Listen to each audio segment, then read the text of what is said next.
ओम श्री साई नाथाय नमः। जय श्री साईं, जय श्री गुरुदेव।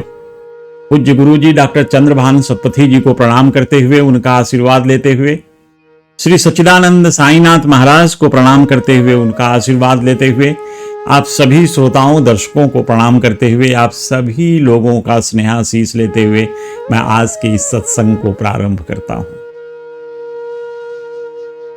जैसा आप सभी लोगों को विदित ही है कि हम लोग आजकल श्री सच्चिदानंद साईनाथ महाराज के अनन्य भक्तों के ऊपर परिचर्चा कर रहे हैं। तो रोज किसी न किसी नए भक्त के बारे में परिचर्चा करने का प्रयास करते हैं और यह परिचर्चा हमें कई मामलों में ऐसा होता है कि इस परिचर्चा की वजह से हम सच्चिदानंद साईनाथ महाराज के बारे में भी जानने का प्रयास करते हैं। साथ ही साथ उस भक्त के ऊपर साईनाथ महाराज की कृपा कैसे हुई इसके बारे में भी जानने का प्रयास करते हैं। तो इससे हमारे हृदय में सच्चिदानंद साईनाथ महाराज के प्रति अगाध प्रेम उत्पन्न होता है और हम सब लोग इसी प्रेम के वशीभूत होकर सच्चिदानंद साईनाथ महाराज के शरणागति ग्रहण करते हैं और उनकी भक्ति में लीन हो जाते हैं और प्रयास करते हैं कि सच्चिदानंद साईनाथ महाराज के साथ जो हमारा जीवन, बचा हुआ जीवन है, श्री सच्चिदानंद साईनाथ महाराज के साथ व्यतीत हो जाए, उनकी भक्ति में व्यतीत हो जाए, ताकि हमारा जो यह मानव जन्म मिला है, इस मानव जन्म का मिलना सार्थक हो जाए, यानी हम अपने गंतव्य को प्राप्त कर सकें या गंतव्य के रास्ते पे चलने का कम से कम प्रयास तो करें। बाकी कृपा तो सच्चिदानंद साईनाथ की रही तो आप गंतव्य तक पहुंच जाएंगे, इसी बार पहुंच जाएंगे, नहीं तो हो सकता है यह यात्रा और थोड़ी लंबी हो, लेकिन पहुंचेंगे तो जरूर, यदि आप साईं बाबा के श्री चरणों में आपका ध्यान लगा रहेगा, प्यार लगा रहेगा। उनकी कृपा तो एक न एक दिन मिलती ही है हम सारे भक्तों को। और यही दर्शाने के लिए कि किस भक्त को बाबा की कृपा कैसे प्राप्त हुई, हम लोग ये अनन्य भक्तों के बारे में परिचर्चा करते हैं। तो आज एक ऐसे भक्त की परिचर्चा करते हैं। अभी तक तो बहुत से भक्तों के बारे में आपने देखा, वो बड़े धनाढ्य थे, बूटी साहब लोग जैसे, रेगे साहब जैसे लोग बड़े पढ़े लिखे थे, लेकिन एक ऐसे भक्त की जिसका मन निश्चल था, शुद्ध मन से ही सच्चिदानंद साईनाथ महाराज को सब कुछ अर्पित करना चाहता था, क्योंकि अर्पण के लिए उसके पास कुछ था ही नहीं, एक सामान्य गरीब परिवार का व्यक्ति। सो आज हम लोग बात करेंगे श्री आरबी पुरंदरे साहब की, यानी रघुवीर भास्कर पुरंदरे जी की। पुरंदरे जी की कथा एक दो बार शिरडी साईं सचरित्र में भी आपको पढ़ने को मिली होगी। अध्याय 9 में खास तौर से वो बैगन के काचर्या और भरता की जगह पे जब इसकी कथा आई थी, तो इस कथा में आपने उनको देखा होगा, पुरंदरे जी का रेफरेंस मिला था। सो पुरंदरे जी का जन्म लगभग 1872 में मुंबई में ही हुआ था, एक यजुर्वेदी ब्राह्मण परिवार में। और बचपन से वो साधु संतों के साथ रहने की उनकी एक जो इच्छा थी, उनको बड़ा आनंद आता था जब किसी संत की संगति मिलती थी। उनकी इच्छा होती थी कि कहीं न कहीं से मुझे किसी ऐसे संत की शरणागति मिल जाए, ऐसे संत के शरण में चला जाऊं। अब ये बाल्यकाल से किसी के मन में ऐसी भावना आए तो ये ईश्वर की कृपा ही तो कहेंगे। ईश्वर की बिना कृपा से उस अबोध अवस्था में भी आपको भगवान के श्री चरणों का ध्यान रहे, आपको भक्ति का ध्यान रहे, आप साधु संतों के संगति के लिए इच्छुक रहें, तो ये तो ईश्वर की कृपा है। तो बाबा जिस भी भक्त के साथ रहे या जो भी भक्त सच्चिदानंद साईनाथ महाराज से जुड़ा, बाबा कई जन्मों से उससे जुड़े रहे हैं, इसमें कोई संशय नहीं। और आप तमाम लोग जो यह बाबा के बारे में बैठकर कथा सुन रहे हैं, बाबा के इस व्याख्यान को देख रहे हैं, सब लोग कहीं न कहीं से सच्चिदानंद साईनाथ महाराज से जुड़े हुए हैं और सौभाग्यशाली हैं कि इस जीवन में भी उन्हें सच्चिदानंद साईनाथ महाराज का सानिध्य मिल रहा है, उनकी कथाओं का रसास्वादन करने का अवसर मिल रहा है। यह बाबा की कृपा नहीं है तो और क्या। बाबा तो अपने भक्तों को, जैसा मैं पहले कई बार कह चुका हूं, एक चरवाहे की तरह अपने हर भक्त पर निगाह रखते हैं, एक संरक्षक की तरह। और आपको किसी भी प्रकार के दुख से, संकट से बाबा सदैव तत्पर रहते हैं और बचाते भी हैं।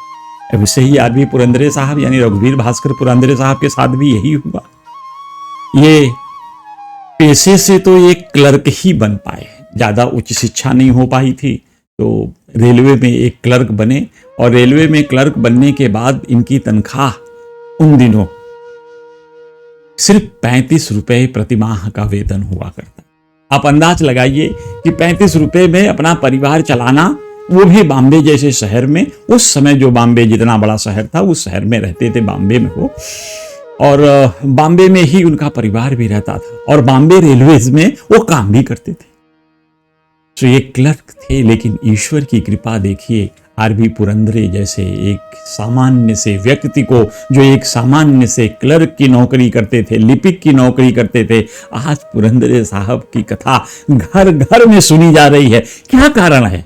कारण सिर्फ इतना है, उनकी भगवत भक्ति, उनकी श्री साईनाथ महाराज के श्री चरणों में जो भक्ति थी, जो प्रेम था, हम उसकी परिचर्चा कर रहे हैं। इस वजह से, उनके निश्चल मन की वजह से, उनकी निश्चल भक्ति की वजह से, उसके निष्कपट भक्ति की वजह से आज हम सब लोग उनकी परिचर्चा कर रहे हैं, उनके बारे में जानने का प्रयास कर रहे हैं।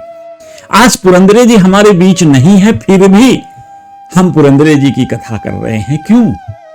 क्योंकि सच्चिदानंद साईनाथ महाराज के अनन्य भक्त रहे और उनकी इस भक्ति, जो सच्चिदानंद साईनाथ महाराज के साथ सानिध्य में उन्होंने समय बिताया, उस समय के बारे में जानने का प्रयास करते हैं और इसको जानकर हमारे मन में भी सच्चिदानंद साईनाथ महाराज के प्रति श्रद्धा बढ़ती है। और यही श्रद्धा जब सदगुरु के श्री चरणों में लग जाए तो जीवन ही धन्य हो गया ना। जिस चीज के लिए हम चाहते तो सब यही है कि हमें सच्चिदानंद साईनाथ महाराज का प्यार मिले, उनकी भक्ति मिले, उनका आशीर्वाद मिले, उनकी कृपा मिले, लेकिन मिलेगा कैसे?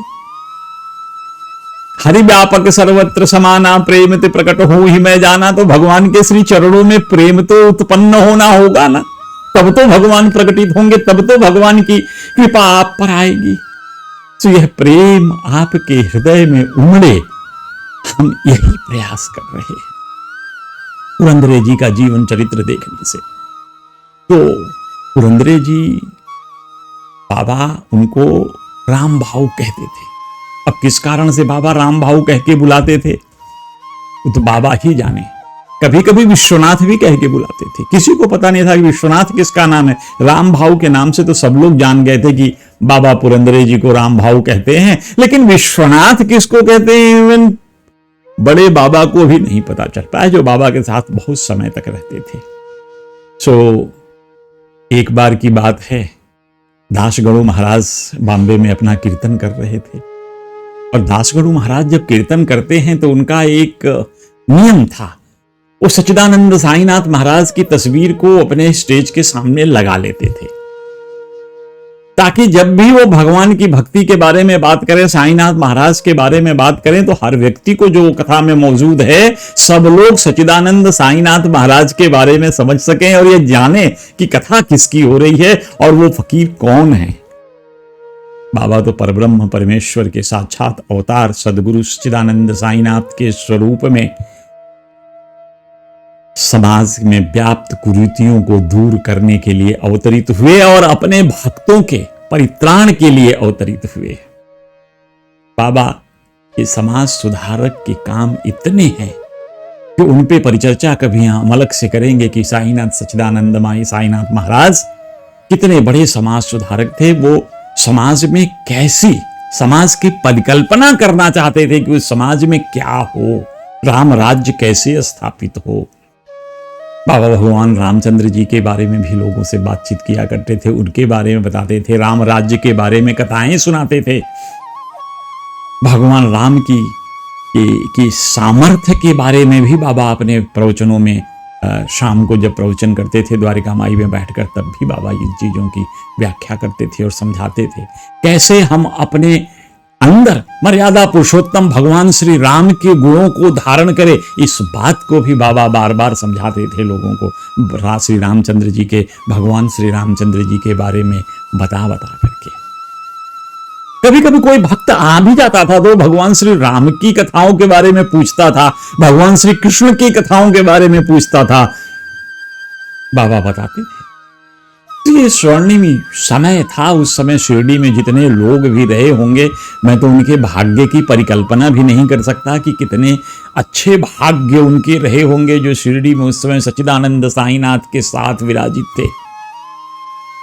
तो बाबा इन दासगणु महाराज के कीर्तन में जब बाबा की तस्वीर थी बैठे, तो कई बार पुरंदरे जी अपने समय में उस कथा में जाते थे, प्रवचन उनका सुनते थे, उनका संगीत सुनते थे।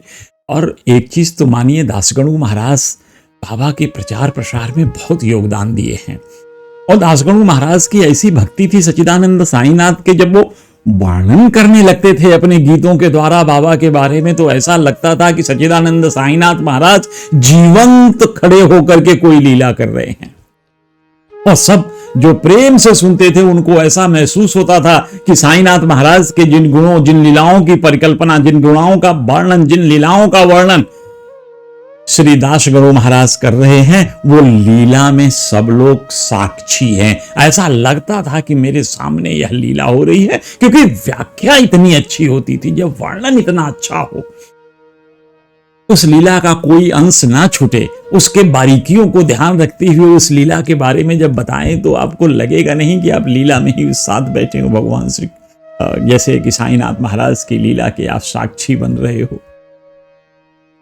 तो दासगणु महाराज के कीर्तन सुन सुनकर श्री आरबी पुरंदरे साहब के हृदय में श्री सच्चिदानंद साईनाथ महाराज के लिए प्रेम उत्पन्न हुआ।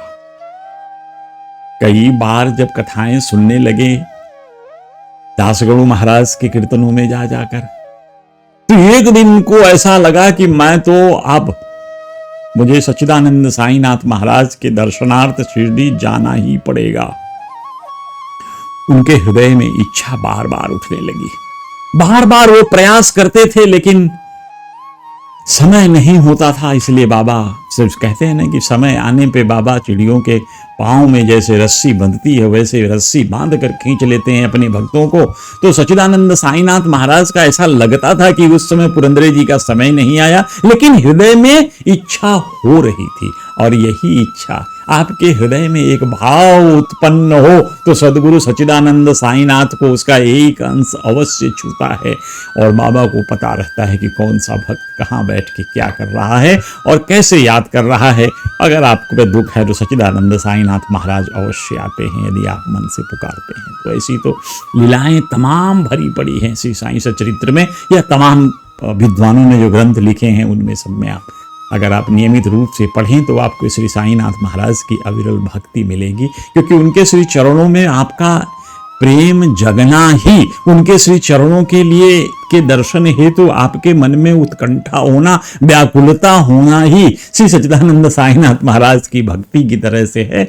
इसलिए जब प्रेम से आप भगवान को देखने लगते हो, बाबा को देखने लगते हो, बाबा को चाहने लगते हो, तो वैसा ही प्रेम तो सच्चिदानंद साईनाथ महाराज भी करते हैं आपसे, वो भी चाहने लगते हैं उसी प्रेम से। अब इनके जो पुरंदरे साहब हैं, इनको मन में बार बार हो कि मुझे तो शिरडी चलूं, कोई मौका ना मिले। ये बहुत कई बार प्रोग्राम बनाए, लेकिन परिवार की जो परेशानियां हैं उन परेशानियों में ये फंस कर रह जाते थे और जा नहीं पाए शिरडी। तो इसलिए इन्होंने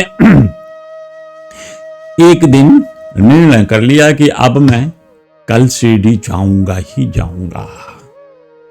उन्होंने अपने माताजी को लिया, अपने पत्नी को लिया, अपने बच्चे के साथ शिरडी जाने का एकदम निश्चय कर लिया कि अब मुझे कोई रोक नहीं सकता, मैं अब जाऊंगा ही। परीक्षा वहीं शुरू हो गई। जब इन्होंने जाने का प्लानिंग पूरा कर लिया, उसी समय इनके बच्चे की तबीयत बहुत खराब हुई, बहुत तेज बुखार आया। तो बड़े बुजुर्ग होने के नाते इनकी माताजी ने इनको समझाना प्रारंभ किया कि बेटा ऐसे हालात में शिरडी जाने की आवश्यकता नहीं है, जब तबीयत ठीक हो जाएगी तब हम चलेंगे। लेकिन पुरंदरे जी को कहा, हो तो बाबा के साथ जो सानिध्य मिला है, उस सानिध्य का मिलने का जो मन में एक इच्छा थी, उसको पूरा होते देख उनको लगा कि नहीं नहीं, मुझे तो जाना ही जाना है, मैं सच्चिदानंद साईनाथ महाराज के दर्शनार्थ जरूर जाऊंगा। सिर्फ दास गुरु महाराज के कीर्तनों में बाबा की व्याख्या सुन के उनके मन में श्री सच्चिदानंद साईनाथ के प्रति अगाध विश्वास पैदा हो गया था। ऐसा विश्वास था कि बाबा जैसे सबकी मदद करते हैं तो मेरी भी करेंगे। अभी बाबा से मुलाकात नहीं हुई, साक्षात्कार भी नहीं हुआ है बाबा से, दर्शन भी नहीं हुआ है बाबा का, लेकिन मन में विश्वास तो देखिए। और बाबा तो कहते हैं, जिसके हृदय में श्रद्धा और सबूरी हो, मैं उसके हृदय में बसता हूं। तो ऐसा लगने लगा था कि अब इनके जो मनोरथ थी इनकी वो पूरी होने वाली है। अपने माता जी को समझाया, कह रहे देखिए मां, मैं सच्चिदानंद साईनाथ महाराज की कथाएं बहुत सुना हूं और मुझे मालूम है कि सच्चिदानंद साईनाथ महाराज अपने सब भक्तों को हर प्रकार के कष्टों से दूर रखते हैं और उनके जीवन को सरल और सुगम बना देते हैं। इसलिए डरने की बात नहीं है, हम तो उनके शरण में चल रहे हैं। तो अब ये सच्चिदानंद साईनाथ महाराज के दर्शनार्थ अपने सबके जब नहीं माने तो बच्चे को लेकर के पहुंच गए। अब बच्चे को लेकर के पहुंच गए तो सच्चिदानंद साईनाथ की जिम्मेदारी तो थी ना। तो ऐसा हुआ कि बाबा के शरण में जाने के बाद ये लोग वहां रुके और 1-2 दिन के बाद से उस बच्ची की तबीयत यानी बुखार अपने आप उतर गया। तो ये एक चमत्कार पुरंदरे के मन में था कि चमत्कार देख करके माता और उनकी पत्नी को के मन में भी विश्वास हुआ, क्योंकि पुरंदरे तो पहले से ही विश्वास करके चल रहे थे। दासगणों की कथाओं से, कहानियों से जो उनके हृदय में विश्वास आया था, ये पुरंदरे जी तो उसी से अभिभूत थे और इसलिए उन्होंने मान लिया था कि मुझे तो सच्चिदानंद साईनाथ महाराज की शरणागति मिलेगी, वो हमारा रक्षा करेंगे, इसमें कोई दो राय नहीं। अब एक कहानी और बताते चलते हैं कैसे इनका और अगाध प्रेम हुआ कि बाबा उनको बचाएंगे ही बचाएंगे। हुआ यूं था कि पुरंदरे एक बार बाबा की आज्ञा को तो बड़े दृढ़ता से पालन करते थे। वो मानते थे कि बाबा जो कह रहे हैं उसका यदि पालन किया जाए तो निश्चय ही सफलता प्राप्त होगी, चाहे किसी कार्य के लिए आप जा रहे हो, जिसमें सच्चिदानंद साईनाथ महाराज ने आपको आश्वासन दिया है, जो उनकी आज्ञा से आप काम करने जा रहे हो। ये नासिक जाने की इनको प्लान बना, तीर्थ यात्रा पे जाने का था, अपने माताजी को साथ ले जाना चाहते थे। नासिक में जाकर के वो माताजी को नासिक में भगवान के दर्शन कराना चाहते थे, तो वो लेकर चल पड़े। तो बाबा से जब उन्होंने आज्ञा मांगा तो बाबा ने कहा कि अच्छा तुम जाओ नासिक, वहां एक दिन रुकना जरूर, नासिक में एक दिन रह गया। ऐसे कहा जाता है कि तीर्थ स्थान पे जाकर के तुरंत छू के भागना नहीं चाहिए, और तीर्थ स्थान पे कम से कम एक दिन का विश्राम अवश्य करना चाहिए।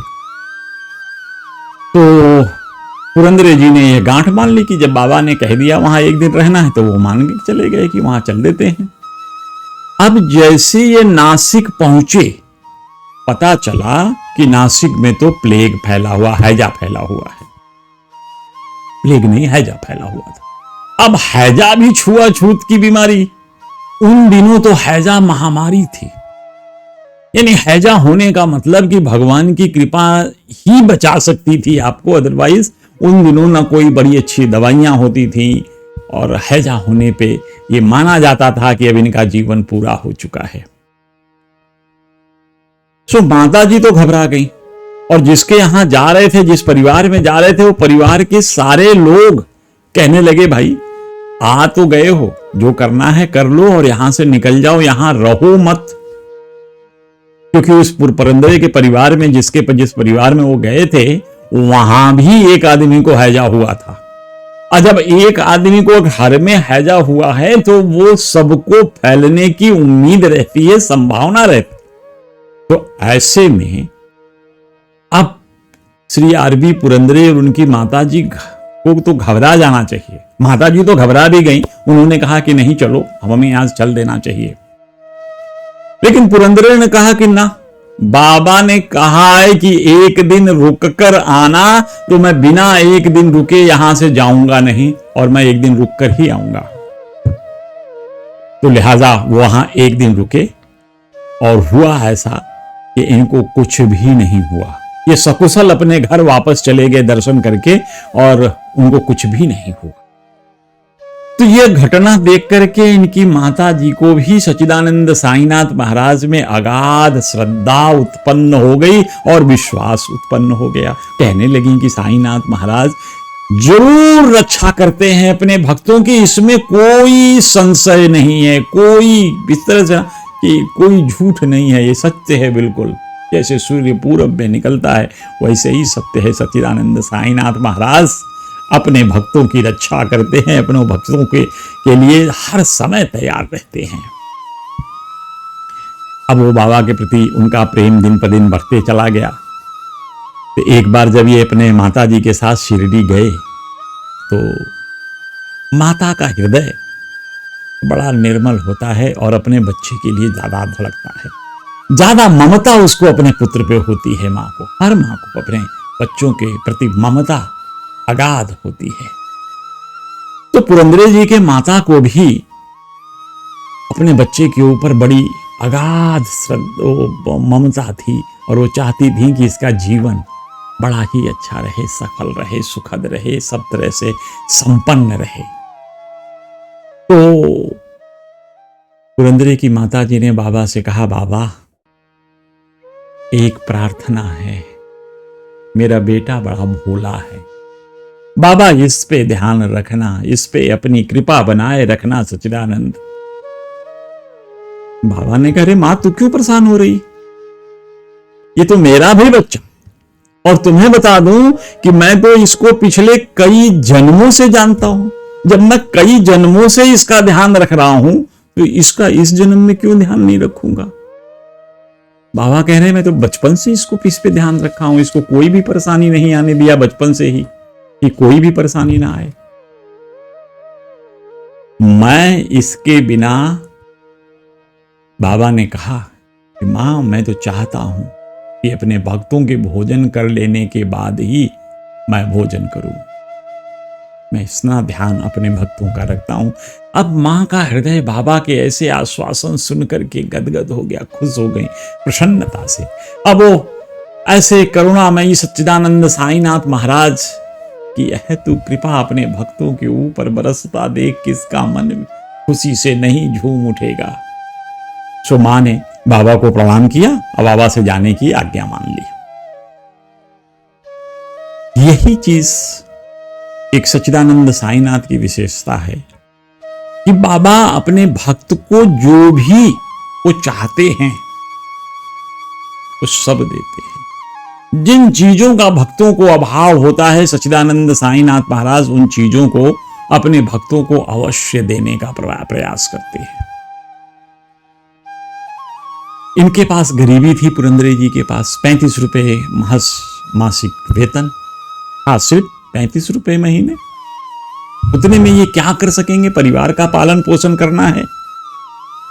तो पुरंदरे जी को मकान की चिंता तो कभी उसने सोचा ही नहीं। वो तो बड़े ऐसे विचार के व्यक्ति थे कि उन्होंने कभी ये मन में सोचा नहीं कि मेरे पास ऐसी संपत्ति हो। तो सिर्फ बाबा की संपत्ति चाहते थे कि सच्चिदानंद साईनाथ महाराज का प्यार मिले, उनके सानिध्य मिले, मुझे तो यही चाहिए। उसके अलावा पुरंदरे जी कुछ चाहते ही नहीं थे।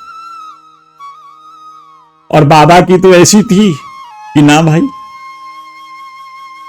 जैसे माँ बाप अपने बच्चों का ध्यान रखते हैं वैसे सच्चिदानंद साईनाथ महाराज अपने भक्तों का ध्यान रखते हैं। इसलिए बाबा ने कहा, पुरंदरे तुम्हारे पास राम भाऊ तुम एक मकान बनाओ। अब समस्या आई कि तुम एक मकान बनाओ, मकान कोई आसान चीज था और उन दिनों बाबे में मकान बनाओ। बाबा ने कह तो दिया कि तुम एक मकान बनाओ, अब ये मकान कहां से बने, ऐसा है ही नहीं। तो राम भाऊ यानी पुरंदरे जी सोचते थे कि बाबा ऐसे ही कह रहे हैं, कहने दो इनको, लेकिन मैं बाबा की बात अनसुनी कर देते थे। तो बाबा एक बार फिर कह रहे, भाई तुम मकान के लिए ऐसा करो कि पहले जमीन खरीद लो, जमीन खरीद के मकान बनाओ। अब एक 35 रुपए वाला क्लर्क महीना वेतन पाने वाला क्लर्क मकान का जमीन कहां से खरीदे, ये भी समस्या थी। तो ये बिना मकान के लिए कोई प्रयास किए चले आते थे शिरडी। इनका मन बार बार शिरडी आने के लिए, जैसे काका साहब दीक्षित एक बार बाबा से मिल लेने के बाद वो बाबा के बिना रह ही नहीं सकते थे। उन्होंने पूरी वकालत अपनी छोड़ दी, पूरी सब संपत्तियां, सब जिस पराकाष्ठा पे वो पहुंच चुके थे उस पराकाष्ठा को छोड़ दिया, सारी ऊंचाई छोड़ दी और सच्चिदानंद साईनाथ महाराज का भक्त बनना स्वीकार कर लिया और उनकी भक्ति में ऐसे लीन हो गए कि सारा बिजनेस ठप हो गया। यही हाल पुरंदरे जी का था। पुरंदरे जी भी बार बार भागना चाहते थे कि बाबा के पास ही रहें, उन्हीं के पास जाएं। तो जब बार बार जाएं, हर बार बाबा यही कह रहे थे, तू मकान नहीं बनाया। और अब बाबा, जैसा हम लोग पहले जानते हैं ना कि बाबा कुछ समय, कुछ स्थान, कुछ कोई चीज घटना घटने वाली होती है तो अनजाने रूप से क्रोधित हो जाते हैं। ऐसा प्यारा भक्त आरबी पुरंदरे जैसे भक्त के ऊपर बाबा अचानक क्रोधित हो जाते थे। जब वो आए, तूने मकान नहीं बनाया, उसको मारने के लिए दौड़ा लेते थे। तूने मकान क्यों नहीं बनाया? अभी तक तुमने मकान नहीं बनाया। तुमने मकान, मैं तुमसे बार बार कह रहा हूं कि तुम मकान बनाओ, लेकिन तुम मकान बना नहीं रहे हो। बाबा काफी गुस्से में हो जाते थे। बाबा इतना ही नहीं कि खुद कहते थे, बाबा दूसरों को भी कहते थे, जरा पुरंदरे को बोलो ना कि मकान बना ले, एक मकान बनाए, उसको रहने के लिए एक मकान मैं देना चाहता हूं, उसको बनाए। ये राम भाव, एक बार तो बाबा गुस्से में कहने लगे, राम भाव मुझको जानवर समझता है या इंसान? जब मैं बार बार कह रहा हूं कि तुम मकान का निर्माण करो तो वो करता क्यों नहीं है? मेरे तो यही समझ नहीं आ रहा है।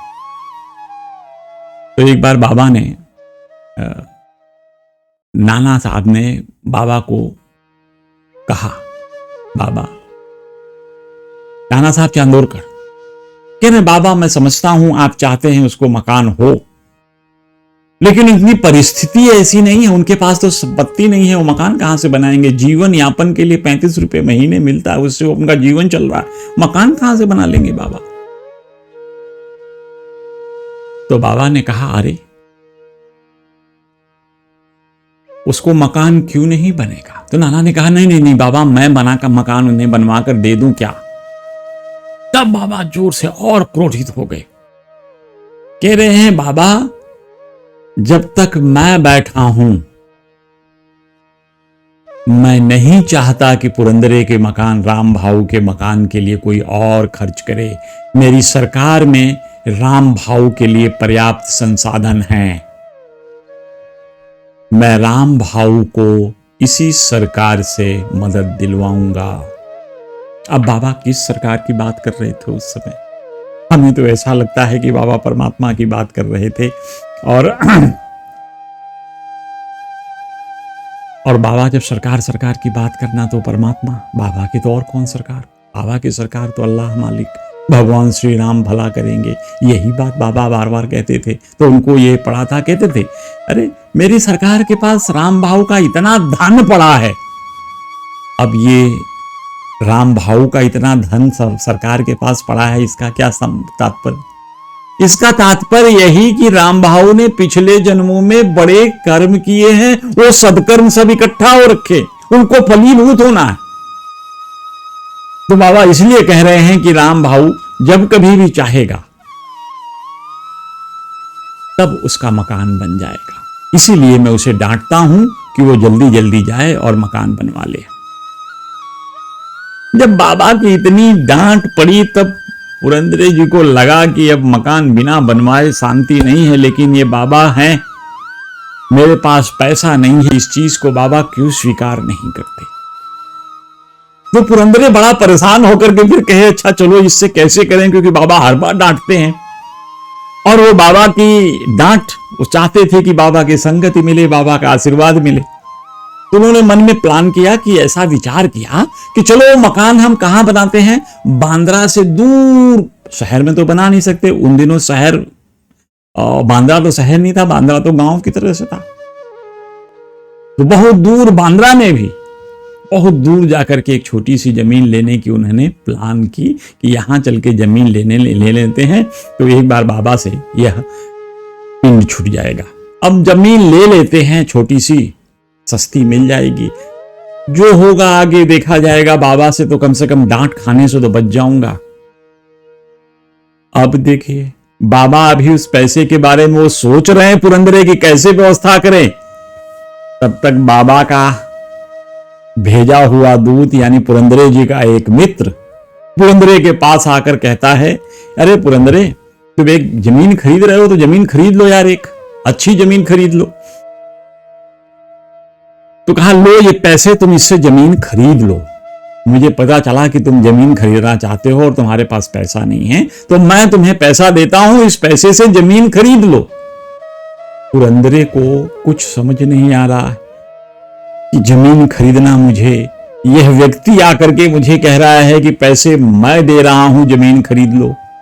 तो पुरंदरे जी ने उससे कहा कि भैया तुम पैसे तो दे दोगे, लेकिन मुझे वापस भी करने हैं, तो मैं तुम्हारा कैसे वापस करूंगा, मुझे ये सोचना है, इसलिए मैं तुम्हारा पैसा नहीं ले पाऊंगा। तो मित्र ने कहा कि अरे भाई, तुम्हें जमीन खरीदने के लिए पैसे अभी ले लो, जब तुम्हारी लौटाने की स्थिति आएगी उसकी बाद हम बात में करेंगे। अभी हम पहले तुम जमीन लो, मकान बनाओ और पैसे की चिंता मत करो, पैसे की लेन देन होती रहेगी, बाद में ना तुम भाग रहे हो ना हम भाग रहे हैं, बात खत्म। तो ऐसे उनको पैसे मिले और उस पैसे से जाकर के उन्होंने एक जमीन खरीद ली। अभी जमीन तो खरीद ली, अब बिना जमीन खरीद के बिना मकान बनवाए उसके लिए कोई प्रयास नहीं किया। इन्होंने सोचा जमीन खरीद ली, बाबा भूल जाएंगे इसको कि मैंने प्रयास कर लिया।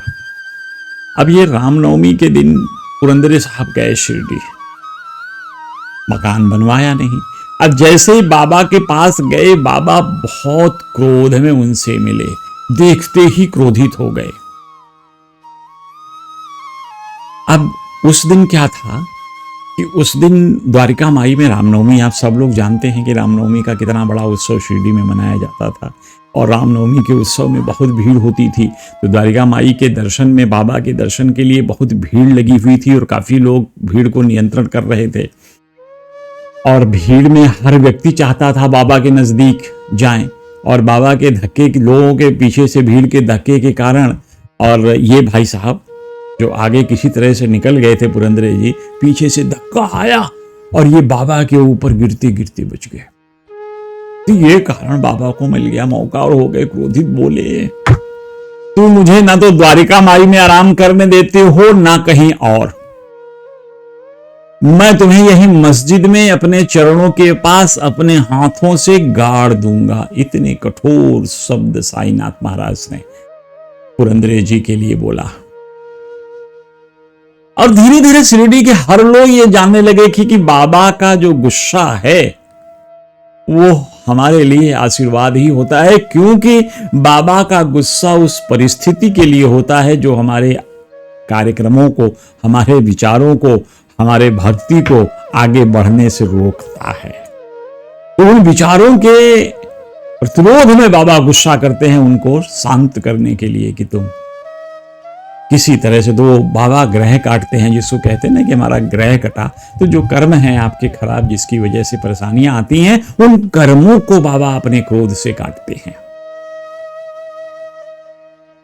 बाबा जितना भी कठोर शब्द बोलते रहे, पुरंदरे सब बर्दाश्त करते रहे। अब गालियां बाबा का खत्म ही नहीं होता था। बाबा ने कहा कि ये ऐसे मकान नहीं बनवाएगा। तो बाबा ने कुछ ऐसा खेल किया कि पुरंदरे जी को सरदर्द रहने लगा, और इतना सरदर्द कि पुरंदरे जी बहुत परेशान रहने लगे और दर्द से बहुत पीड़ित। एक दिन आए शिरडी में आकर के बाबा के पैर पकड़े, कह रहे हैं बाबा सरदर्द बहुत हो रहा है, कुछ उपाय करें। तो बगल में बैठे लोगों से बाबा कह रहे हैं इस आदमी को सरदर्द हो रहा, इसको मैं इतने दिनों से कह रहा हूं कि मकान बनाओ, मेरी एक बात नहीं सुनता, तो इसके सरदर्द से मैं क्या करूं। तो बाबा चाहते थे कि इसका सरदर्द जैसे चल रहा है वैसे चलता रहे, ये परेशान होकर के अपना घर जल्दी से जल्दी बनवा ले। जैसे ही वो आए बाबा कहे तो जाकर घर बनवा ले। अब धीरे धीरे पुरंदरे को बाबा के शब्दों का मर्म समझ में आने लगा था, क्योंकि बाबा गूढ़ वचनों में बात करते थे, गूढ़ शब्दों का प्रयोग करते थे। अब पुरंदरे समझ रहे थे कि कहीं न कहीं मेरे सरदर्द का कारण मेरा घर का ना बनवाना है। तो उन्होंने कहा कि चलो ठीक है। अब अपने दफ्तर में गए और दफ्तर में जाकर के 500 रुपए लोन लेने का, ऋण लेने का उन्होंने प्लान किया और ऋण ले भी लिया। उनको ऋण बाबा की कृपा से मिल गई और ऋण लेते ही उस पैसे से उन्होंने एक छोटा सा मकान उस प्लाट पे जो जमीन खरीदा था वहां बनवा लिया। अब पुरंदरे सपरिवार जब मकान तैयार हो गया तो उसकी वास्तु पूजा की गई, उसमें गृह प्रवेश की गई और जैसे ही पुरंदरे उस घर में पहुंचते हैं पूजन के लिए, यानी गृह प्रवेश के लिए, उनका सरदर्द बिल्कुल ठीक। अब उनके सर में कोई दर्द नहीं है। तब पुरंदरे को समझ में आया कि यह सरदर्द यानी बाबा येन केन प्रकारेण जो देना चाहते थे वो पुरंदरे को देकर रहे। उन्होंने घर, उनको चाहते थे कि इनके पास मकान हो, तो बाबा ने पुरंदरे को मकान बना कर दिया, किसी भी एन केन प्रकारेण, किसी भी तरह से। अब समस्या देखिए, पुरंदरे आकर बाबा से कहने लगे, बाबा आपने मकान तो दे दिया प्रभु, आपकी कृपा से इतना दूर लिया है कि वहां सुरक्षा की बड़ी समस्या है, वहां सुरक्षित नहीं है हम लोग। तो बाबा कह रहे हैं कि तुम्हें सुरक्षा की क्या चिंता है, मैं हूं ना तुम्हारा सुरक्षा, मैं सुरक्षा रखूंगा। तुम जब भी शिरडी आओगे तुम्हारे परिवार का देख रेख मैं करूंगा। इस सच्चिदानंद साईनाथ ने कितना ध्यान रखा अपने भक्त का कि जब तुम भी शिरडी आओगे तुम्हारे परिवार की चिंता मैं करूंगा, रक्षा मैं करूंगा, मैं वहां रहूंगा चौकीदार की तरह। किस भक्त का सीना गर्व से नहीं ऊंचा उठ जाएगा जिसके सामने बाबा ऐसा कह रहे हैं, जिसके ऊपर श्री सच्चिदानंद साईनाथ महाराज की ऐसी कृपा पड़ी हो। पुरंदरे जी तो बाबा का ये सच्चाई है कि बाबा वहां रहे, जिस भी स्वरूप में रहे वहां पहरा दिया। यह चीज पुरंदरे जी को महसूस होने लगी। एक बार पुरंदरे जी, इसकी एक घटना है कि कैसे पुरंदरे जी का दृढ़ विश्वास हो गया कि बाबा वहां पहरा दे रहे। जब पुरंदरे जी शिरडी आए थे, शिरडी आने के बीच में ये आते थे तो रह जाते थे, बाबा रोक भी लेते थे इनको। तो शिरडी में इन्होंने जब शिरडी से घर जाने का निश्चय किया, बाबा की आज्ञा मिल गई घर जाने के लिए, तो ये जब चलने लगे, घर पे पहुंचे तो देखा इनकी पत्नी को ऐसा हुआ है जैसे पीड़ित है। और डॉक्टर को दिखाया तो डॉक्टर ने जवाब दे दिया, यानी अब इनकी मृत्यु सुनिश्चित थी। अब वो उनके घर के बगल में एक मंदिर थी, तो उस मंदिर में गए कि चल के भगवान से प्रार्थना करते हैं कि इसकी प्राणों की रक्षा करें।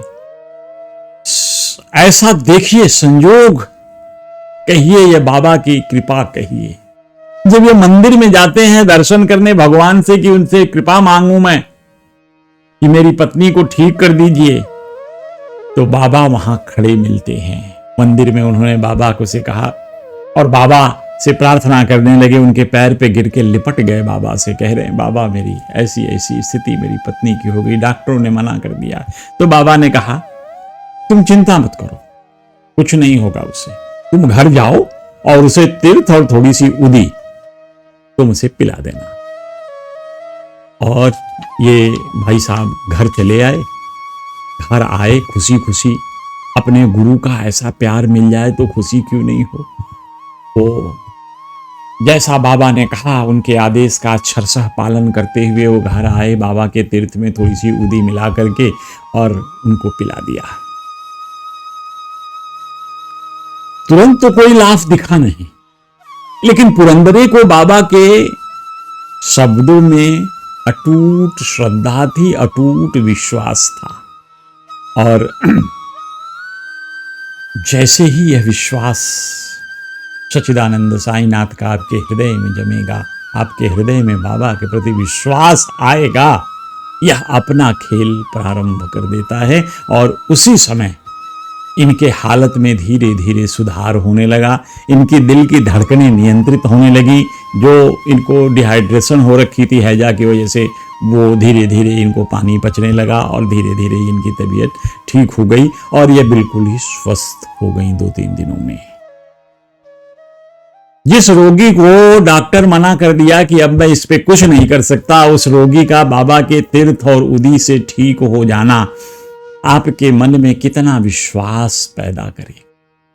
तो यह विश्वास ही है। सच्चिदानंद साईनाथ तो सदैव कहते थे मैं तो 2 पैसे की दक्षिणा मांगता हूं, श्रद्धा और सबूरी। यानी 1 पैसा हुई श्रद्धा, दूसरी पैसा हुई सबूरी। तो जिसके हृदय में श्रद्धा और सबूरी निवास करते हैं, उसके हृदय में सच्चिदानंद साईनाथ महाराज निवास करते हैं। तो बाबा के इसी प्रेम से पुरंदरे जी बार बार शिरडी जाने। अब जब शिरडी बार बार जाते थे तो वहां पे इनको कोई न कोई मिलता ही था। तो एक बार इनको काका साहब दीक्षित भी इनके सामने मिल गए। तो बाबा से कहा इन्होंने कि भाई दीक्षित जी की कंपनी में कोई नौकरी मिल जाती तो बड़ा अच्छा है। तो बाबा के आशीर्वाद से इनको दीक्षित जी की कंपनी में, यानी काका साहब दीक्षित की कंपनी में नौकरी मिल गई। पार्ट टाइम जॉब वहां भी करने लगी। अब इनको फायदा क्या हुआ कि अब ये दीक्षित जी की संगति मिल गई। दीक्षित जी अपने आप में ही एक सदपुरुष थे।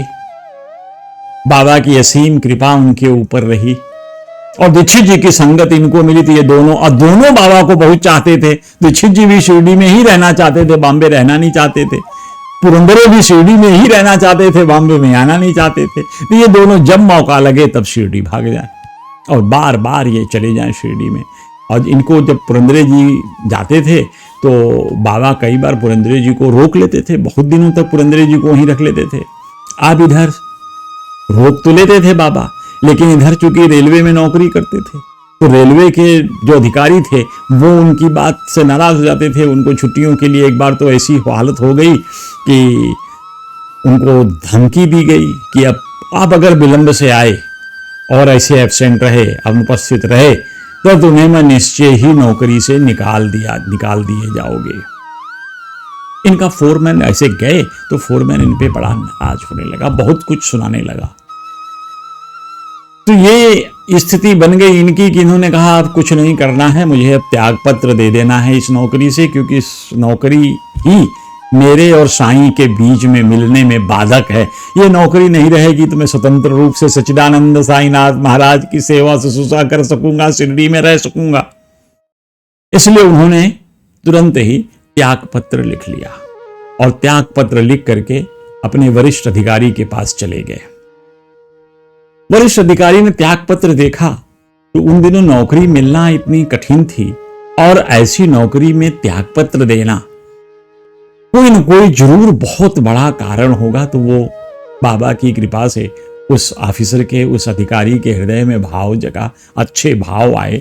उसने पूछा आपको क्या प्रॉब्लम है, आपकी समस्या क्या है, आप क्यों रिजाइन करना चाहते हैं? तो उन्होंने कहा कि मैं शिरडी जाता तो अपने मन से हूं, लेकिन आता जब सच्चिदानंद साईनाथ महाराज मुझे अनुमति देते हैं। मैं उनकी अनुमति के बिना शिरडी से वापस नहीं आ सकता। तो लिहाजा ऐसा होता है कि इस परिस्थिति में मुझे थोड़ी देर हो जाती है और हमारे फोरमैन ने हमको बहुत डांटा, बहुत सुनाया, तो ये थोड़ा सा हमारे समझ के बाहर हो रही है। अब मतलब कहते हैं ना कि सहन के बाहर हो रही, अब सहा नहीं जाता। तो उस अधिकारी ने जब सुन लिया कि ऐसी बात है, सच्चिदानंद साईनाथ महाराज की वजह से ये नहीं आ पाए, तो उसका प्रेम देखिए, उसने तुरंत ही वो फाड़ दिया। इनका त्याग पत्र फाड़ के कह रहा आप जाइए, जब बाबा भेजेंगे तब आप आइए, मैं इसको आपकी छुट्टी सैंक्शन करता हूं। सो ऐसी है सच्चिदानंद साईनाथ महाराज के कृपा। एक बार की और बात देखिए इसके उलट, मतलब ये जाते थे तो बाबा रोक लेते थे, अब दूसरी देखिए, बाबा आने के लिए मना कर रहे हैं इनको। ऐसा हुआ एक जब ये शिरडी जाने के लिए विचार कर रहे थे कि कल शिरडी चलूंगा, तो रात में इनको बाबा स्वप्न में आए, दर्शन दिए और दर्शन दे कह रहे हैं भाई तुम अगर शिरडी आए तो बहुत मारूंगा तुमको, सीधा चेतावनी, तुम शिरडी मत आओ, तुम वहीं रहो। इतनी जल्दी जल्दी आने की क्या जरूरत है, कुछ दिनों तो रह करके अपनी नौकरी करो, अपने परिवार का देखभाल करो। अब ये परेशान से बाबा की तरफ एक टक देखने लगे। बाबा ने कहा कि पागल मत बनो, जो मेरे समीप रहता है मैं उसके समीप सदैव रहता हूं, मैं तुम्हारे पास ही रहता हूं, तुम जब भी चाहोगे मुझे महसूस कर सकते हो, मुझे देख सकते हो। तो यहां भौतिक रूप से शिरडी आने की आवश्यकता नहीं है। इनको समझ में न आए कि बाबा मुझे शिरडी जाने से क्यों रोक रहे हैं, बाबा नाराज है क्या ना। अब ये हाल भक्त का देखिए, विह्वलता देखिए, कितना विह्वल है, हृदय कैसा चंचल है कि सच्चिदानंद के भौतिक स्वरूप को देखने के लिए हर समय आतुर है, व्याकुल है। तो उन्होंने कहा कि अब बाबा का आज्ञा है, स्वप्न में ही सही आज्ञा दिया है सच्चिदानंद ने, तो उसका पालन होगा। उन्होंने शिरडी जाने का प्लान छोड़। अब देखा कि अगले दिन क्या हुआ, उस फैक्ट्री में हड़ताल हो गई मजदूरों की, और उस वर्कशॉप के जो फैक्ट्री थी उसमें हड़ताल होने की वजह से इनकी आवश्यकता थी, और इन्होंने बखूबी उस हड़ताल में अपना रोल निभाया और उस हड़ताल को किसी तरह से उन्होंने नियंत्रण किया।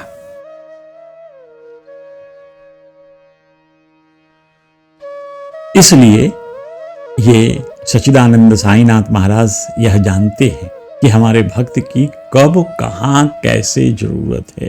तो आपके आवश्यकता के दिनों में बाबा सही सलाह भी देते हैं। और ऐसी स्थिति में अब ये जब कभी होता तो हड़ताल में ये चीज आती कि भाई ये कहाँ गए, तो पता चलता कि ये शिरडी में जाके छुपे हैं, तो कितना बुरा होता। लेकिन सच्चिदानंद साईनाथ महाराज, जिसको हम कहते हैं ना कि भूत भविष्य वर्तमान तीनों के ज्ञाता, बाबा ने इस परिस्थिति को समझा और उन्हें यहीं रोक लिया।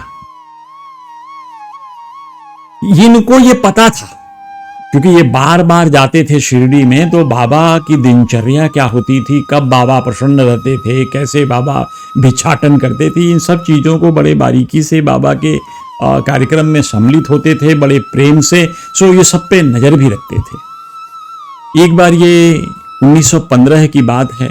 1915 में जब बाबा के पास शिरडी जाते हैं तो उन दिनों देखते हैं कि बाबा बड़े थके थके से लग रहे हैं। थके थके से होने का कारण था बाबा की बीमारी।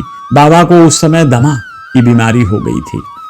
तो अब दमा की बीमारी क्यों हो रही थी, ये तो हम भक्तों को सोचना चाहिए, क्योंकि प्रेमवश सारे भक्त ठंड के दिनों में भी सच्चिदानंद साईनाथ महाराज को उनका अभिषेक करते थे, दूध दही के साथ ठंडे जल से स्नान कराते थे। तो दमा के को ये स्वाभाविक ही है कि अगर इतने एक्सपोजर दिए जाएं बॉडी को तो दमा तो संभव ही है। तो बाबा भक्तों के प्यार में उनको पूजा अर्चन जैसे उनकी इच्छा होती थी करने देते थे, लिहाजा बाबा को धीरे धीरे दमा हो गया था। और ये दमा बाबा को बहुत कष्ट देने लगा था। शारीरिक दमा आप सब लोग जानते हैं कि सांस लेने की एक बीमारी है। पूरी तरह से सांस नहीं आती। सांस नहीं आने का मतलब प्राणवायु नहीं आती। प्राणवायु का मतलब ऑक्सीजन, जो हमारे शरीर के लिए अति आवश्यक है। सो ज्यादा दमा होने से बाबा उठने बैठने में असमर्थ होने लगे, चलने फिरने में असमर्थ होने लगे। सो अब वहां से पुरंदरे साहब पत्नी के साथ आए हुए थे। अब पत्नी के साथ वो उस समय वहां थे नहीं, लेकिन पत्नी के साथ वो उनके गांव के किसी प्रोग्राम में जा रहे थे। बाबा की ऐसी हालत है ये पुरंदरे जी को पता नहीं था। लेकिन पुरंदरे जी अपने परिवार के साथ, एक बार की ऐसी घटना घटी है कि परिवार के साथ अपने ससुराल जा रहे थे। उनकी माता जी भी थी। रेलवे स्टेशन पे आ गए, सब लोग रेलवे स्टेशन पे बैठे लेकिन रेलवे स्टेशन पे आने के बाद पुरंदरे जी का मन बदल गया। उन्होंने अपने परिवार को बोला कि मुझे शिरडी जाना अति आवश्यक है, मैं कहीं भी नहीं जा पाऊंगा, मेरे मन में ऐसी भाव उठ रही कि मुझे तुरंत शिरडी चला जाना चाहिए।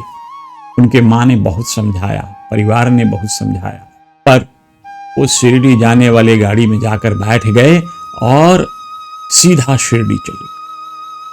तो शिरडी जाकर के उन्होंने देखा, पुरंदरे जी ने अपने शब्दों में ही इसे लिखा है कि 1915-16 में तो जब राधा कृष्ण माई और बाबा दोनों लोग बीमार, देखिए ऐसी लीला बाबा की कैसी थी।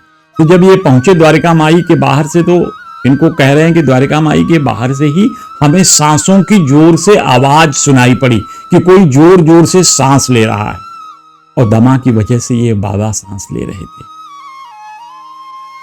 बाबा ने इनको देखते ही कह रहे हैं, अरे क्या राम भाऊ तुम आ गए, चलो बड़ा अच्छा किए, मैं बहुत थक गया हूं, राम भाऊ अब मुझे छोड़कर तुम मत जाना। ये बाबा के कितने प्यार भरे शब्द राम भाऊ के कानों में पड़ के राम भाऊ बाबा के चरणों में लिपट कर रोने लगे, कह रहे हैं, नाथ मैं तो कभी भी आपको ना छोड़ूं, मेरा दुर्भाग्य है जो मुझे बार बार भागना, इन चरणों से दूर जाना पड़ता है, मेरा मन तो इन चरणों में ही लगा रहता है।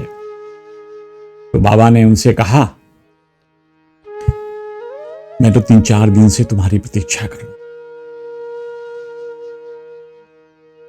अच्छा तुम आ गए हो तो जाओ, जाके राधा कृष्ण बाई के पास जाओ, वो भी तुम्हारी प्रतीक्षा कर रही, मैं तुम्हारा यहां प्रतीक्षा करूंगा, तुम राधा कृष्ण माई के पास चले जाओ। तो ये राधा कृष्ण माई के पास जाते हैं और जाकर के वहीं रहो ऐसा कह के बाबा, और उनको कहते हैं कि तुम वो जगह मत छोड़ना, राधा कृष्ण माई के पास। बाबा खुद बीमार हैं, उधर राधा कृष्ण माई बीमार हैं। बाबा अपने लिए नहीं रोक रहे हैं इन्हें, बल्कि राधा कृष्ण माई के ध्यान रखने के लिए बाबा उनको उनके घर भेजते हैं। इतना भक्त वत्सल है सच्चिदानंद साईनाथ। और जब ये जाकर वहां देखते हैं तो राधा कृष्ण माई बहुत बीमार थी। इधर साईं बाबा ने सब कुछ खाना पीना छोड़ दिया, इसलिए वो कमजोर हो गए थे, उधर राधा कृष्ण माई ने सब कुछ छोड़ दिया था। साईं बाबा को उन दिनों 2-3 लोगों के सहारे उठाना पड़ता था और उठ करके चलते थे, लेकिन सच्चिदानंद साईनाथ महाराज ने भिक्षाटन बंद नहीं किया। भले 2 लोगों के सहारे ही जाते थे, लेकिन जाकर के पूरा भिक्षाटन करके ही आते थे।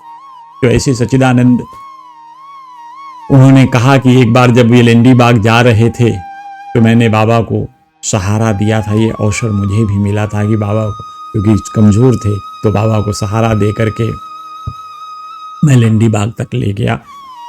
जब भी मैं रोने लगता था बाबा को देखकर, बाबा मुझे शांत रहने के लिए कहा करते थे और कहते थे, देखो सच्चिदानंद, ये अल्लाह मियां ईश्वर भगवान श्री राम सब ठीक करेंगे, ये हमें अपने दुखों का ही जो कष्ट हैं ये हमारे प्रारब्ध हैं, और ये 2-4 दिन रहेगा, बाकी निकल जाएगा। देखो अगर 2-4 दिनों के लिए दुख सहन करना पड़े तो ऐसे दुख के परिस्थिति में हमें घबराना नहीं चाहिए, क्योंकि दुख भी हमारे प्रारब्ध की वजह से ही आते हैं। तो बेहतर यही होता है कि अपने प्रारब्ध के इन कर्मों को किसी भी तरह से काट लें। यदि हम दुख बर्दाश्त कर लिए तो हमारे प्रारब्ध कट जाते हैं। इतना प्रेम सच्चिदानंद साईनाथ का अपने भक्तों के लिए। अब इतना देखिए कि बाबा पुरंदरे को के लिए जो उनको विचार देना, उनको शिरडी बुलाना, और जब ये जाते हैं राधा कृष्ण माई को, तो राधा कृष्ण माई भी बीमार थी, वो रोने लगती हैं। और सच्चिदानंद साईनाथ महाराज की देखिए कि इस हाल में भी राधा कृष्ण माई को ठीक करने के लिए वो कैसे चढ़ करके राधा कृष्ण माई के घर के ऊपर छत पे, जो उस समय छप्पर थी उसके ऊपर थे, और चिल्लाने लगे कि यहाँ मैं कैसे आ गया, यहाँ आ गया, मुझे उतारो, मैं गिर जाऊंगा। तो गांव से एक सीढ़ी वाले से सीढ़ी मंगाई गई, फिर बाबा उस सीढ़ी से उतारा गया उनको। लेकिन उनका उस राधा कृष्ण माई के घर के छत के ऊपर जाना, छप्पर पे जाना, राधा कृष्ण माई का दुख सब समेट लिया बाबा ने, उन्हें दुख से मुक्त कर दिया। राधा कृष्ण माई की तबीयत उसके बाद बिल्कुल ठीक होने लगी। एक बार की और बात है सच्चिदानंद साईनाथ के बारे में। ये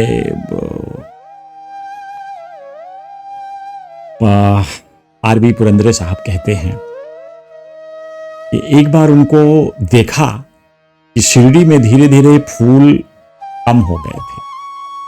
तो लोग बाबा की पूजा के लिए कुछ सुगंधित फूलों की व्यवस्था कर सकने में असमर्थ होते थे, तो बाबा को सुगंधित फूल चढ़ते ही नहीं थे।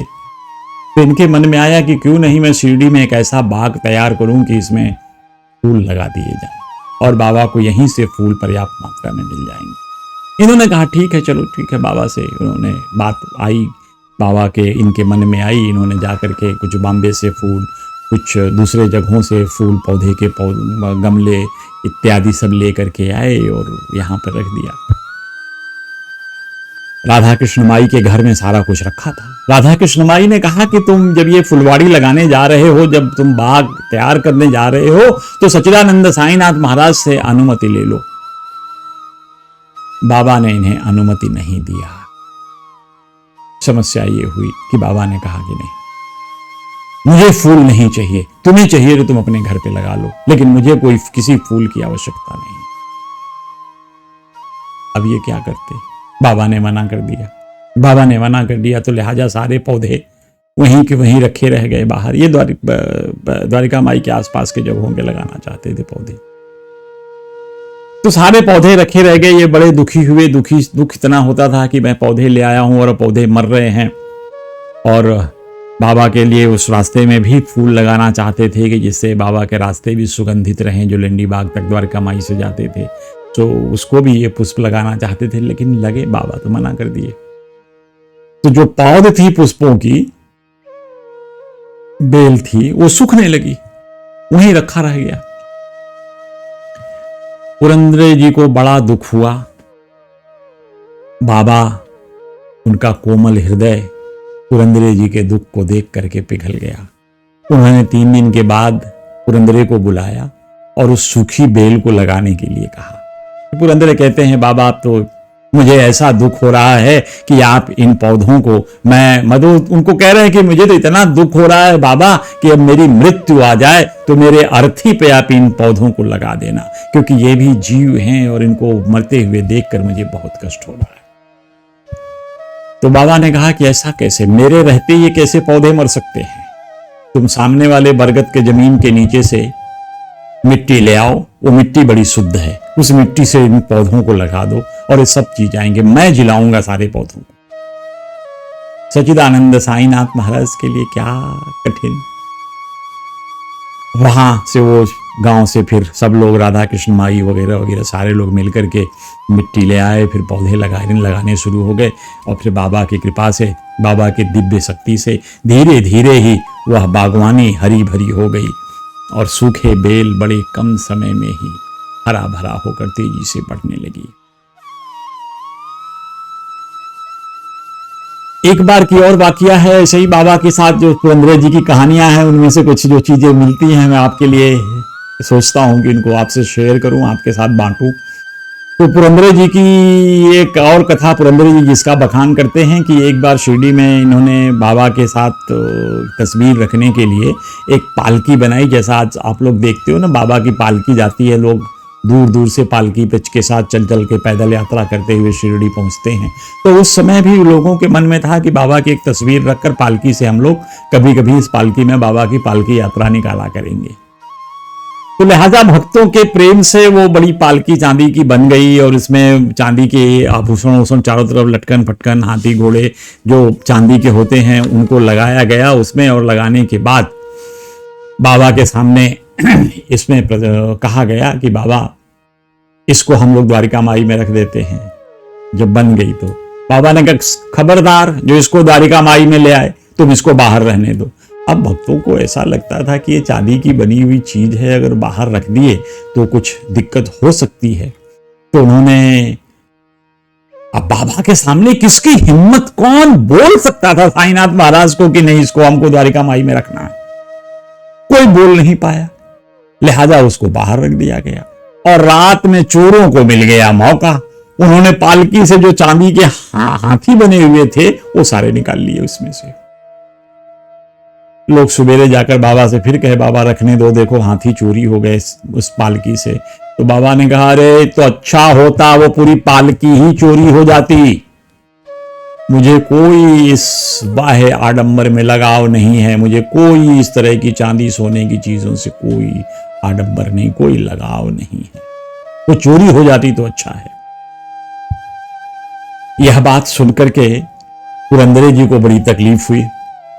पुरंदरे जी ने ठाना कि मैं तो अब बाबा से हट करके बाबा के साथ लग गए, और उन्होंने कहा कि मैं इस पालकी को रखने के लिए एक कमरा बनाऊंगा, वो टीन का ही बनाऊंगा, टीन की शेड डाल के उसको बनाऊंगा, मुझे बनाना ही है। सो लग गए टीन के शेड बनाने के लिए। टीन के शेड चारों तरफ से लगा लिए, लेकिन अब टीन के शेड में बल्लियां लगानी थी, तो उन्होंने द्वारिका माई की दीवार से लगी हुई इसमें 2-3 होल काटे, होल काट के ताकि बल्लियां लग सके और उसके ऊपर ऐसे टीन डाला जा सके जिससे शेड बने और उसी शेड में इन पालकी को रखा जाए। तो लिहाजा वो जब वो थे सीढ़ी पर चढ़े हुए, सीढ़ी पर चढ़ के बल्लियों को लगाने का प्रयास किया, 2 होल काट के उसको सीमेंट तो कर दिया था, तीसरा होल काट के भी उसमें बल्लियों को डालने के लिए वो शेड लिए हुए चल रहे थे, सीढ़ी पे चढ़े हुए थे। उसी समय साईं बाबा आ गए। अब बाबा लगे चिल्लाने, जोर जोर से डांटने लगे, मैंने तुमको मना किया, मैं तुमको मारूंगा, तुम मुझे क्यों परेशान कर रहे हो, तुमको अनुमति किसने दी, मैंने तो कभी नहीं दिया। तो इन्होंने कहा, पुरंदरे जी भी उस समय हट आ जाती है जब आपकी सदगुरु के साथ घनिष्ठता बढ़ती है तो मित्रवत भाव आने लगता है। उन्होंने कहा देखिए मैं आपके द्वारिका माई को नहीं छुआ हूं और ये बाहर बना रहा हूं, मैं बनाऊंगा भी। बाबा बहुत कह रहे तुम बराबरी कर रहे हो मेरी। अब बाबा के डर से करती तो क्या, सर पे रखा हुआ है एक टीन का शेड वाला पतरा रखा हुआ था, वो लेके भी कैसे गिरे, सुहाला वो गिर गए। बाबा से उन्होंने प्रार्थना करने लगे कि बाबा अब आज्ञा दे दीजिए, परेशान तो। अच्छा, बाबा ने बहुत डांटा वाटा, भाग के गुस्से में चले भी गए। फिर उसके बाद इन्होंने बनाया, फिर बड़े फकीर बाबा को भेजा, फकीर बाबा से कहे उसको बुला के ले आओ। तो उस समय जब बाबा ने उनको बुलवाया तो उनसे कहा कि भाई 125 रुपए की दक्षिणा लेकर आओ। वो नहीं आए, उन्होंने 150 रुपए की दक्षिणा फिर मांगी। फिर जिसको भेजा उससे कहा कि या तो तुम उसको लेकर आओ, नहीं तो तुम भी वहीं रह जाना, तुम भी मत आना द्वारिका माई में। तो उन्होंने जाकर के कहा कि भाई अब तुम चलो मेरे साथ, नहीं तो बाबा द्वारिका माई में मेरी भी एंट्री बंद कर देंगे और मैं भी द्वारिका माई में अब जा नहीं पाऊंगा। तो वो हाथ पकड़कर द्वारिका माई लेके गए। तब तक इन्होंने अपना शेड का काम पूरा कर लिया था। बाबा बहुत डांटे। बाबा ने लोगों से कहा कि देखो इसको समझ नहीं आती, ये क्यों ऐसा करता है, मुझे क्यों क्रोध दिलाता है, इतना क्रोध मुझे दिलाता है कि मैं इसको कितना भी मना करता हूं ये मानता नहीं। और बाबा जबरदस्ती उनको द्वारिका माई में बिठा लिए। फिर पूछा तुम खाना खाए क्या।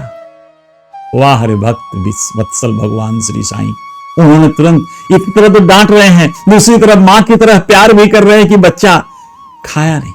अब आप इनके ऊपर जो बाबा का क्रोध था, क्रोध का कारण ये था कि कोई भी मां अपने बच्चे को धूप में जाते नहीं देखना चाहती, और ये सुबह से लेकर शाम तक उस चिलचिलाती धूप में पतरे का काम कर रहे थे जो बाबा को अच्छा नहीं लग रहा था। बाबा कहते थे वो जो कुछ कर रहा है धूप में क्यों कर रहा है, तो बाबा उनको धूप में भेजना नहीं चाहते थे।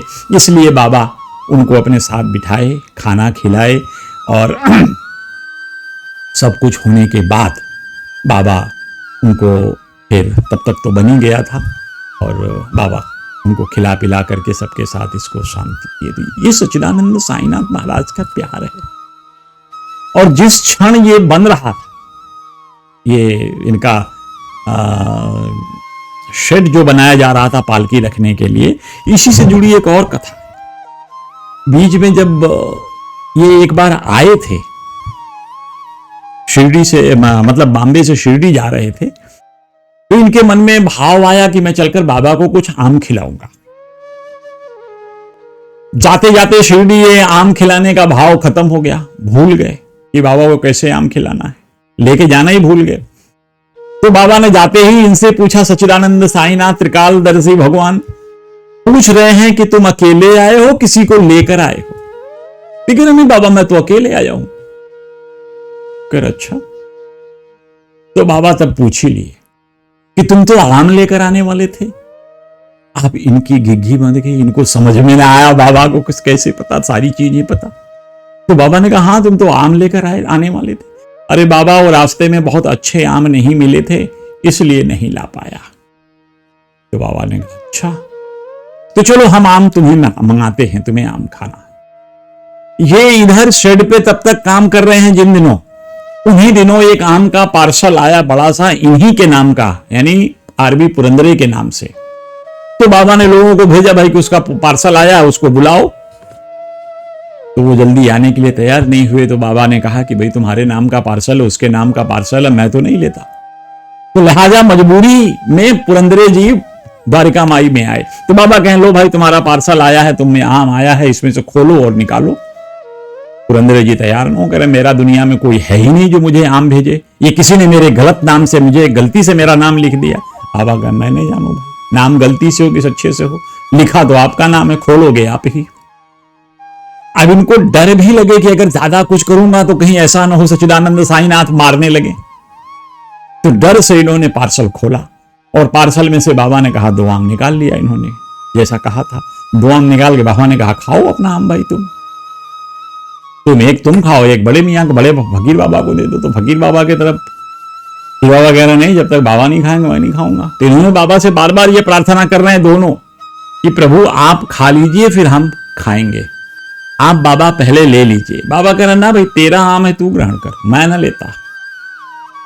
तो इधर पुरंदरे जी भी जीत कर लिए कि मैं तब तक ग्रहण नहीं करूंगा जब तक आप इसको ग्रहण नहीं करते।